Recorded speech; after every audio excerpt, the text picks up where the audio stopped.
ओम नमः शिवाय। शिव पुराण की इस श्रृंखला में आज हम पढ़ेंगे श्री रुद्र संहिता का 11वां अध्याय, शिव पूजन की विधि तथा फल प्राप्ति।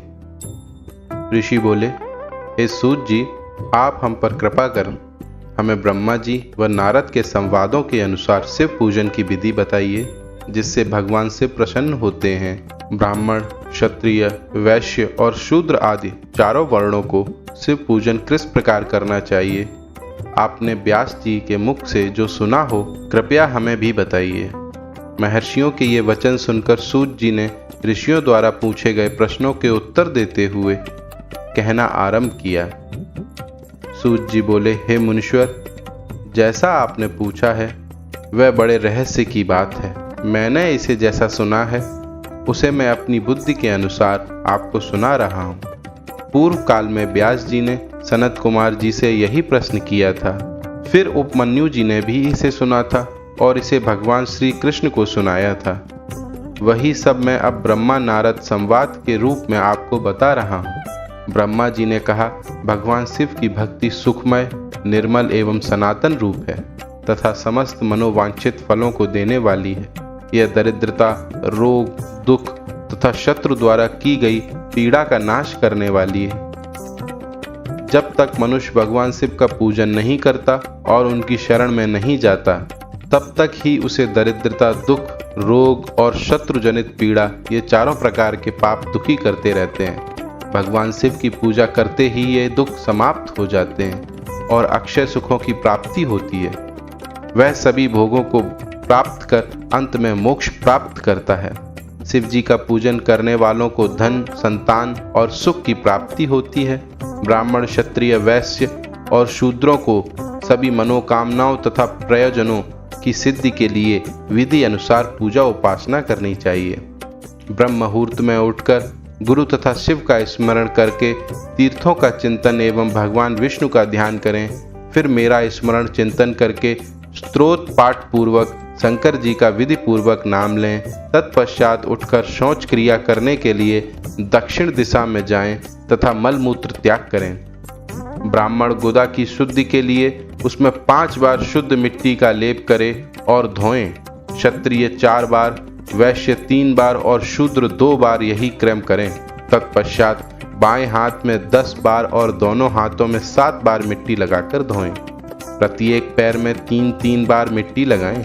स्त्रियों को भी इसी प्रकार क्रम करते हुए शुद्ध मिट्टी से हाथ पैर धोने चाहिए।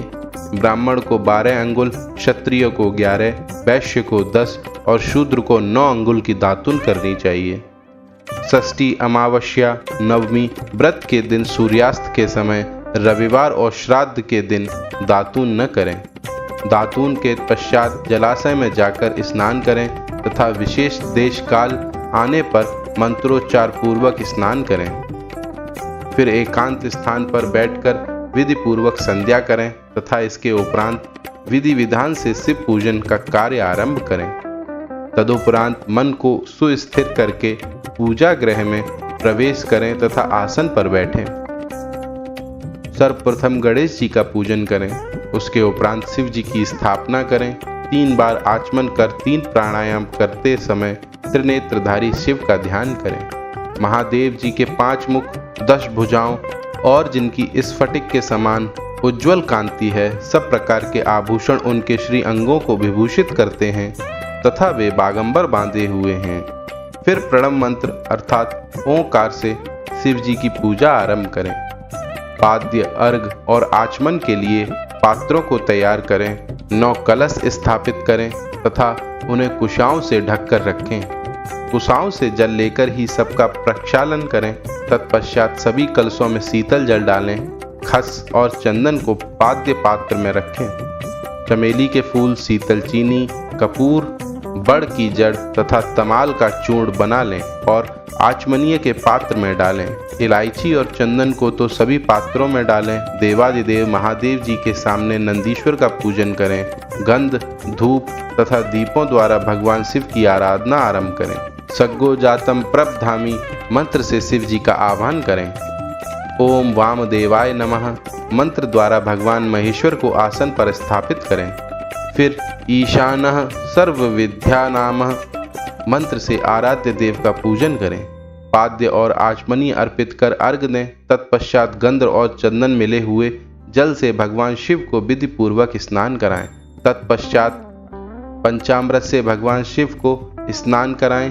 पंचामृत के 5 तत्वों दूध, दही, शहद, गन्ने का रस तथा घी से नहलाकर महादेव जी के प्रणव मंत्र को बोलते हुए उनका अभिषेक करें। जल पात्रों में शुद्ध जल व शीतल जल लें।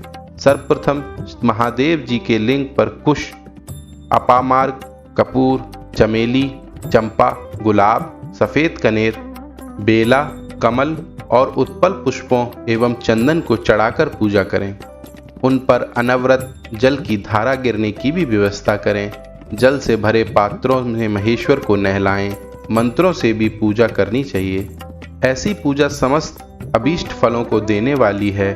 पावमान मंत्र, रुद्र मंत्र, नील रुद्र मंत्र, पुरुष शुक, श्री शुक, अथर्व शीर्ष मंत्र, शांति मंत्र, भारुण मंत्र, स्थर साम, मृत्युंजय मंत्र एवं पांचाक्षर मंत्रों से पूजन करें। शिवलिंग पर 1 सहस्त्र या 100 जलधाराएं गिराने की व्यवस्था करें। स्फटिक के समान निर्मल, अविनाशी, सर्वलोकमय परम देव जो आरंभ और अंत से हीन तथा रोगियों के औषधि के समान हैं, जिन्हें शिव के नाम से पहचाना जाता है और जो शिवलिंग के रूप में विख्यात हैं, उन भगवान शिव के मस्तक पर धूप, दीप, नैवेद्य और तांबूल आदि मंत्रों द्वारा अर्पित करें।